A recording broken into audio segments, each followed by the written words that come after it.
Completely ব্যর্থতার দিকে যাবে না উন্নতিতে যাবে, এই পুরোটাই নির্ভর করবে ভবিষ্যতে বিএনপি কি রাজনীতি করে, কি রাজনীতি পরিচালনা করে।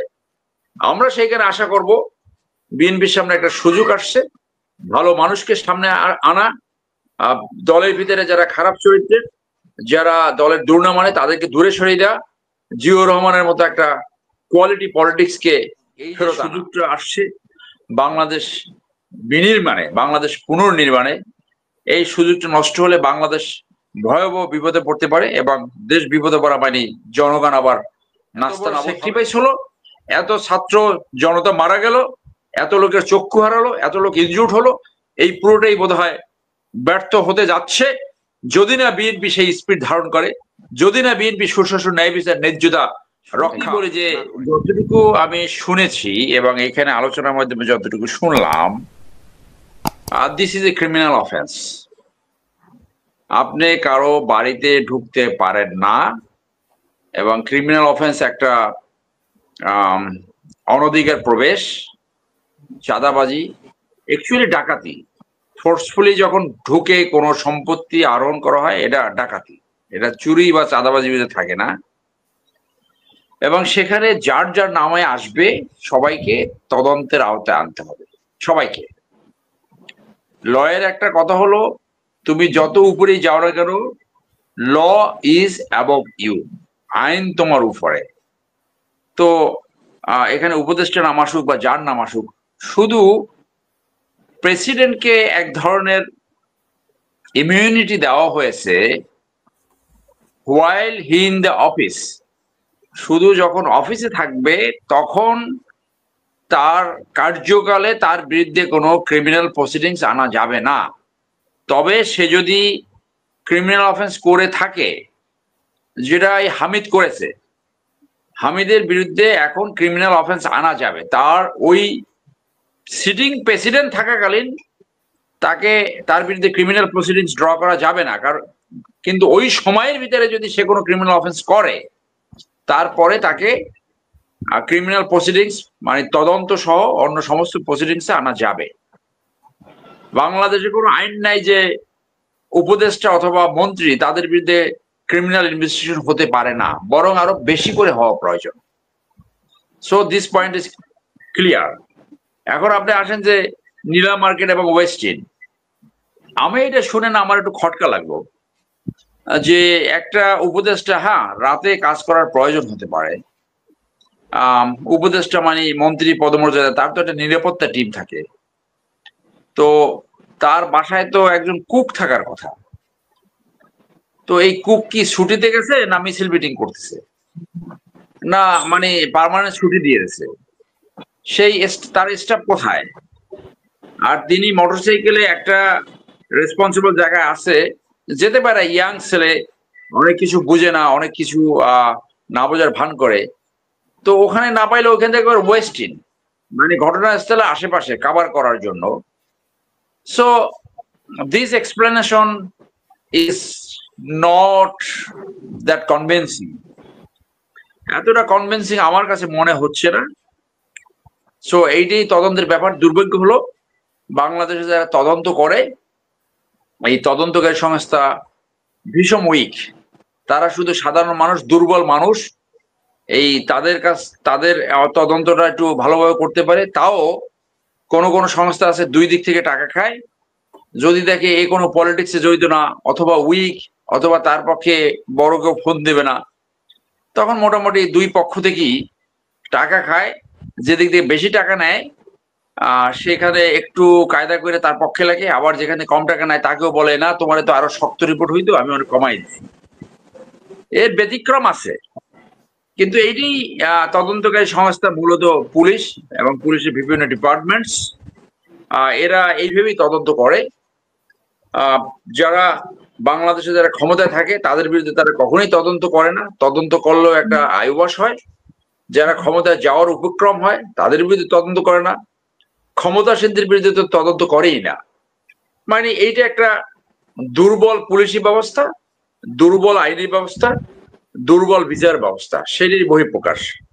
আর বাংলাদেশে এই ধরনের কোনো তদন্ত কখনোই সামনে আসে না, কারণ আমাদের ওই স্ট্রেংথ, ওই স্পিরিট আমাদের তদন্তকারী সংস্থার নাই যে আপনি যেই হন না কেন আপনার বিরুদ্ধে সঠিক তদন্ত করা হবে এবং সঠিক তদন্ত কোর্টে সাবমিট করা হবে।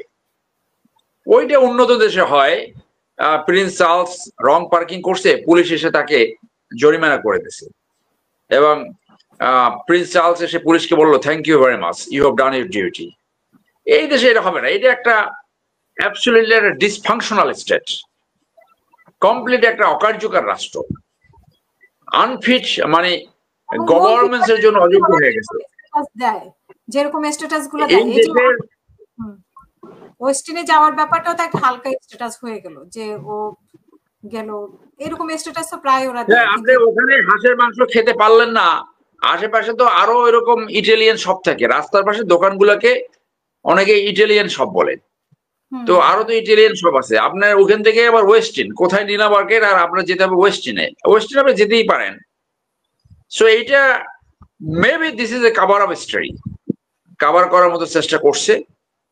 এখন পুলিশ তদন্ত করবে, আমি আশা করি পুলিশ এখানে একটা সঠিক প্রফেশনাল তদন্ত করুক। এখানে যদি ওই উপদেশটা ইয়াং বয় তার যদি নাম আসে সেটা সামনে আসবে। আর ঈশ্বর যেটা করে থাকে এটা রাইভেলি হতে পারে, সত্য রিপোর্টও হতে পারে, কারণ সে তো আসিফ মাহমুদ ভুঁইয়ার বিরুদ্ধে আন্দোলন করেছে 15 দিন বা 3 সপ্তাহ আন্দোলন করেছে। কিছুটা বায়াস থাকতে পারে, কিছুটা রাইভেলি থাকতে পারে, আবার তার মিডিয়া আছে, মিডিয়া থেকে এক ধরনের চাপ সৃষ্টি করার জন্য এটা একটা তার প্রতিহিংসারও হতে পারে।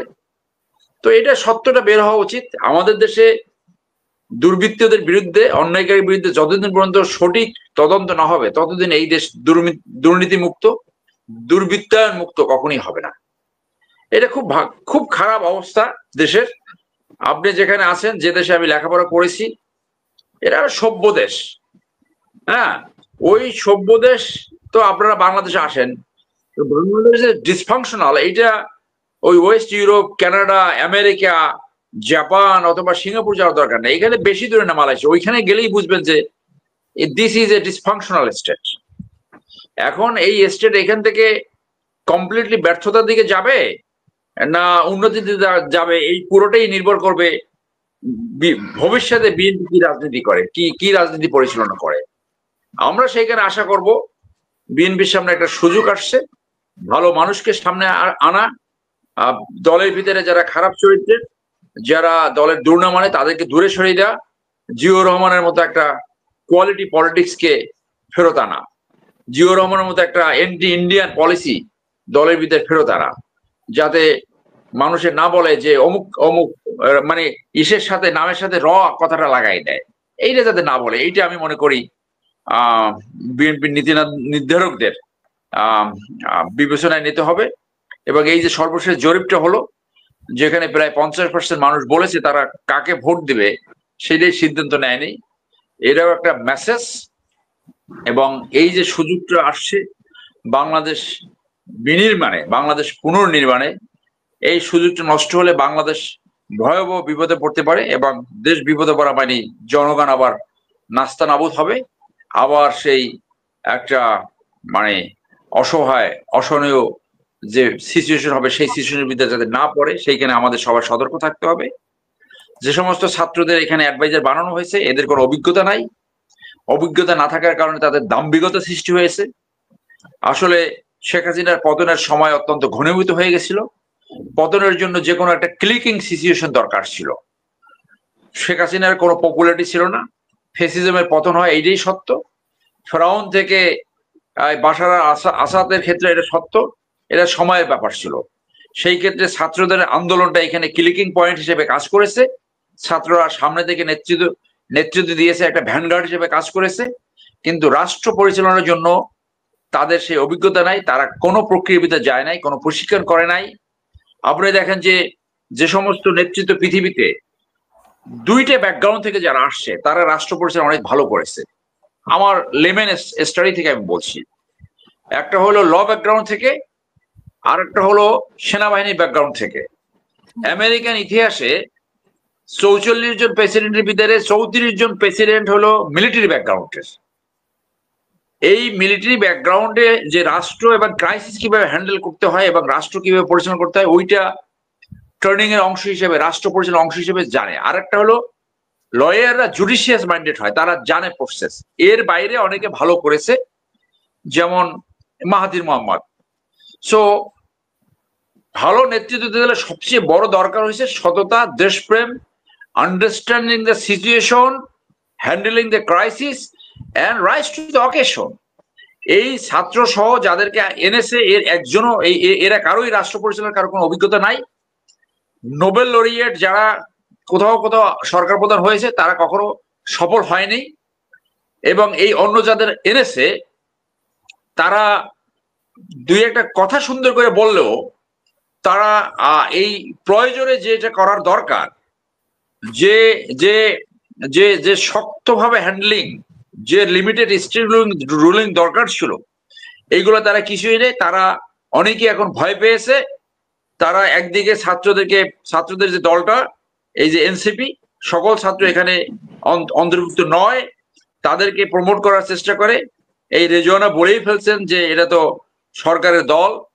এখন আবার এই অন্তর্বর্তীকালীন সরকার সম্পূর্ণভাবে বিএনপির ঘাড়ে চেপে বসেছে, কারণ তারা মনে করছে ভবিষ্যতে যাতে বিপদে না পড়ে, এই জন্য তাদের বিএনপির প্রোটেকশন দরকার।